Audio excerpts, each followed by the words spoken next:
pratique, abordable et écologique qu'il sera peut-être possible d'acheter un jour grâce à un prêt à taux zéro. On les appelle en anglais dans le texte les tiny houses, autrement dit les petites maisons. Elles ont fait leur apparition aux États-Unis après la crise de 2008. Désormais, ces maisons de poupées poussent aussi en France. Nicolas Hess et Nick Ressman se sont faufilés dans l'une d'entre elles. C'est l'histoire d'une petite maison dans la prairie, ou plutôt le rêve de cette jeune Nantaise de vivre en pleine campagne, dans une tiny house. Un terme anglais pour désigner une maisonnette en bois mobile construite sur une remorque.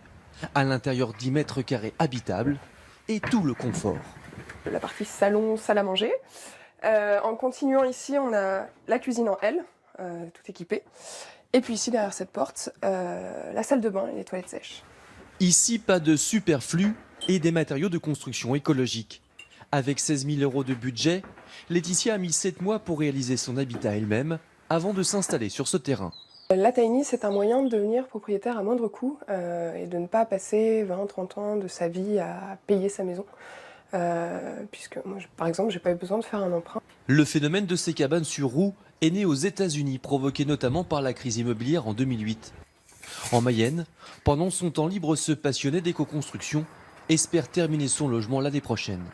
L'aspect mobile m'intéressait beaucoup parce que je ne sais pas où est-ce que j'aurai envie de vivre demain. Du coup, le fait d'avoir ma tiny, c'est un petit peu comme mon sac à dos. Je peux tout mettre dedans et je peux l'emmener à droite à gauche. Et c'est aussi cette notion de liberté. Une liberté et un concept qui séduisent de plus en plus pour des résidences principales ou secondaires. Cette entreprise de la Manche fabrique une maisonnette par mois. Ses carnets de commandes sont pleins. Les prix varient de 20 à 40 000 €. Peut-être un maillon qui manquait entre la caravane, le mobil-home et puis les maisons en fait. Ça n'existait pas. La maison mobile, la vraie maison isolée avec un vrai confort.